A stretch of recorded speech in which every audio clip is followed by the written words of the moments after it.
Hi, we're in Greenfield talking to Jim Gregg. Jim, nice to meet you. Nice meeting you, sir. So tell me, you grew up in Greenfield. Yes, sir. Born, raised, lived your whole life here, generations back. That's correct. Still Greenfield. Correct. So tell me about that, I guess. Well, Greenfield's probably the best kept secret in the city of Pittsburgh. Yeah. You know, we're in a location, we're 2 miles from downtown Pittsburgh, 2 miles from Oakland, 2 miles from the waterfront. But Greenfield is just a great town. It's a great place to live. I'd never leave here. Yeah. I lived there my whole life, and I'm not planning on leaving. It's your home. Right, Yeah. correct. I mean, it is. I also believe it's one of the best kept secrets of Pittsburgh. Although it's also sort of becoming not so much of a secret anymore. A lot of people are finding Greenfield recently. That's Awesome. correct. Yeah. That's correct. A lot of people. We got a lot of new families coming in. Yeah. And it's hard to get a house in Greenfield because people who are born in Greenfield don't want to leave. And then there's also people who want to come because the rent has so far been pretty affordable. I know that the prices are changing, but and it's a great place to live because there's all these things, and you're involved in a lot of the things too. Right, correct. Yeah, I've been basketball coach of St. Rosalia Grade School for 42 years. Mm-hmm. I've been the past president, an officer, and a coach for the Greenfield baseball for 48 years. Yeah. The Greenfield Organized Against Drugs program we started about 12 years ago. Right. We run that through the Allegheny County Jail. You used to be a warden for the Allegheny County Jail, if I'm not correct. My title was executive deputy warden. I worked there for 32 years. I retired in 2005. Right, and so you bring the kids down in Greenfield, I guess, some kids, and then you show them the jails, and it's sort of like a wake-up call and to get them to understand, I guess, the dangers of drugs. That's correct. It's more of a drug prevention education program. Right. We started about 12 years ago, was just focused around the Greenfield area. Yeah. But now we have children from all over the city and the county to attend. Yeah. In fact, last night we had probably about 30 children from Central Catholic, 30 from Canevin High School. Last month we have from Riverview High School and different areas in the community. So what are the schools that exist in Greenfield? Are there schools that are here, or? There's 3 schools in Greenfield. We have the Greenfield Elementary School, the St. Rosalia Elementary School, and there's a Minadeo School at the top of Greenfield. Oh, right. And you were telling me St. Rosalia, was it? Or yes. St. Rosalia has been around for... We celebrated our 100-year anniversary last year. In fact, we had a yearbook that we put out. We had a dinner at the PAA where a lot of the old-timers, per se, come. Uh-huh. Is that where you went? Yes, I went to St. Rosalia. In fact, 5 generations of my family went there. Wow. So you've been here for it's 5 generations, I guess, of just of your family that have gone to St. Rosalia's, and that's impressive. Yeah. And then there's a lot of notable residents. Also, you were telling me that you've coached personally. I guess you can say. Oh, yes. Yeah, there's one individual who's been very generous to our community. Yeah. Overall is Mike McCarthy, coach of Green Bay Packers, head coach here. I coached him back in 1975 when we were the Pittsburgh Diocesan champs. Yeah. 39-1 record that team had. Yeah. And he was an excellent ball player, but he never forgot where he came from. Yeah. You know, he's very generous to St. Rosalia, the tuition reimbursement program, where he gives $100,000 a year to the school. Every year he's been the head coach there. Wow. Also, the Greenfield Baseball Association. Uh-huh. When he first got the job 7 years ago, we did an interview down in the basketball courts right below here with the stations from Green Bay. Yeah.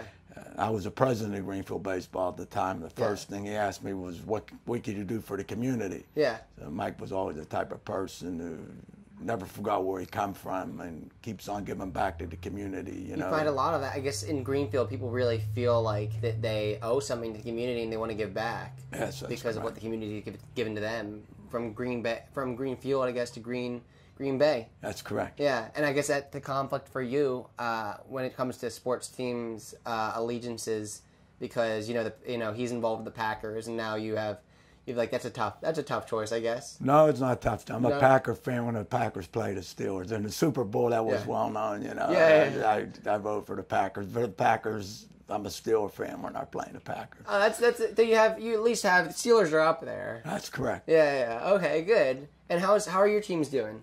Good. Yeah. We were very successful. Last year, my little league team was 15-1. They won the Little League World Series in Greenfield here. Oh, wow. And 10-year-old tournament team that I was associated with, they were 14-0. They won the West End tournament, the Elliott tournament, the Sheridan tournament, and the Green Tree tournament. Wow. So we had a successful year. Yeah. The year before, our basketball team was runner-up in the Pittsburgh Diocese. Uh-huh. 1 year ago. This year, the team was coming second in the section. They had a good year. Still impressive. Yeah. Still As long as we build the character in the children, that's the main thing. When you're coaching, the main thing is you want to build character. Is that what you attribute it to? Is it the character that lets them, I guess, win all these? Because, I mean, it seems like a great streak. It's a great record that you guys have. Correct. But the main thing is building the character in the children. Yeah. Show them what's going on in life later on. That's the main job as the coaches and all the coaches, the people in Greenfield here. We have a lot of super volunteers that do a lot of work here in the Greenfield area. Yeah, and it's not hard to imagine why. I mean, like just looking outside, the area is beautiful. And nice. I can see why they call it Greenfield, because there's a lot of green around here. You have a beautiful field over there. Do you guys play in that field? Or? Yeah, we play, our older kids, we practice at McGee Field, but our Little League games are up at Butthammer Field, which is in the top of Greenfield Avenue. It's more of a Little League field. Mm-hmm. And is there a lot of history? I mean, like how have you seen, I guess, Greenfield change in recent, I guess, in your whole life? What was it like when you were a kid, and how has it changed over time? It really hasn't changed a lot. The people remain the same. Mm-hmm. People are a dedicated group of people in Greenfield. So it's a tight-knit community. Change. Very, very tight-knit. Everybody knows everybody. It's a type of, you go down the street, everybody knows everybody. And when you walk down the street, people say, oh, hey, how's it going? Well, yeah, we talk about the old times and the memories, and it's just a great overall community. Where are the places that you guys talk about, like, where you guys reminisce? Is there like a place where people go to meet, or? Well, there's a lot of different establishments in Greenfield. The Soldiers and Sailors Club, Huff's. Yeah. Oh, tell me about the establishments. Tell me about Huff's. Tell me about, I guess, the places that are nearby. Well, all these places are very vital in the operation of our community, especially athletic sports, because they're very generous. Yeah.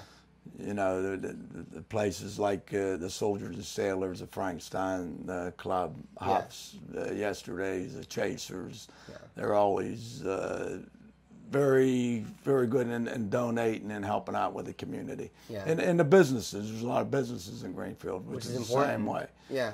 The community is just bonds together, and they work together to make it work. Yeah, you got a strong community, you got a strong residential feel to it, and even on your field, I think it says the McGee Field, a residential field, or residential community. Right. But you have two business districts, which is vital to having a successful community. And That's correct. And some people even say three, but I mean, you got one on Murray, I think, right? Right. And then you have another one not so far away from here.